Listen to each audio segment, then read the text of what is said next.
Bom dia, boa tarde, boa noite para Catu. Hoje a gente tem um tema muito bacana, né? Porque hoje é Dia Nacional de Defesa das Florestas, né? Brasileiras. Eu tô com uma colinha aqui, então tem horas que eu vou dar uma viradinha aqui, porque eu quero falar algumas coisas com vocês, pontuais. Sobre a questão, por exemplo, hoje. A gente compreende que a gente está no Cerrado brasileiro, né? E como Cerrado, ele tá sucinto a queimadas, a desmatamento, né? E ele tá sucinto também. A, a gente tem que estar preservando isso, né? A gente tem que estar preservando nosso cerrado, nossos frutos, né? Nossas árvores, né? E nesse contexto aparece uma questão muito difícil, que é a questão da gente estar enfrentando hoje, né? A falta de água, né? Todo ano. E para isso é importante a gente pensar que a gente tem que reflorestar esse cerrado, a gente tem que preservar nosso cerrado. Hoje a gente anda por Paracatu, tem uma dificuldade muito grande a gente achar um pé de piqui. Há 10 anos atrás você tinha pé de piqui por aí, né? Agora a gente tem que sair da zona urbana para achar o pé de piqui. E a gente sabe quanto é criminoso, né? Matar um pé de piqui, né? Mas a fiscalização tá intensa? Não, a fiscalização hoje ela é muito difícil, mas são poucos funcionários para ter fiscalização, né? Então a gente tem que pensar nisso também.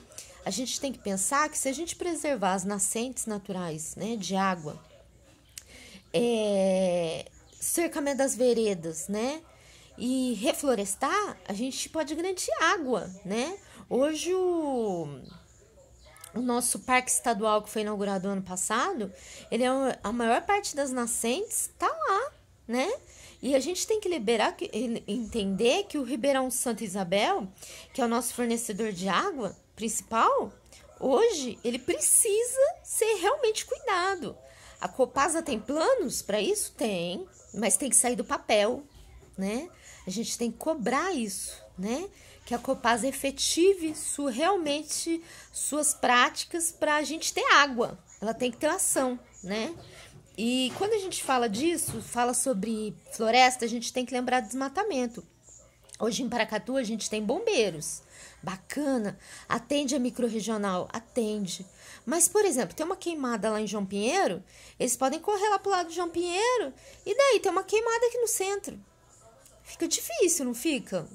Então, assim, seria interessante a gente estudar, sim, de ter brigadistas, né? Ter os bombeiros civis, ter um grupo equipado com carro, recursos humanos e materiais para apagar esse fogo. Porque é muito triste o número de queimadas em Paracatu. É absurdo. Até mesmo na zona urbana, não só na zona rural. A extensão territorial de Paracatu tem demanda sim para a gente ter brigadista.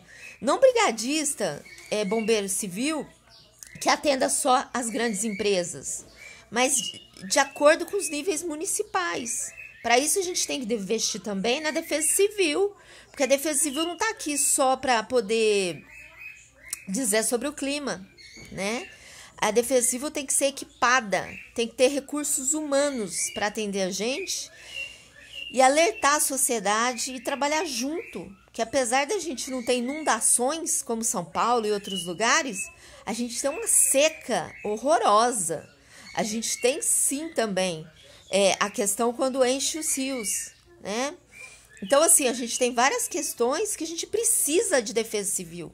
A gente precisa dessa defesa civil, então, se formar uma diretoria com funcionários equipados e carro, né? Hoje só tem um carro, se não me engano.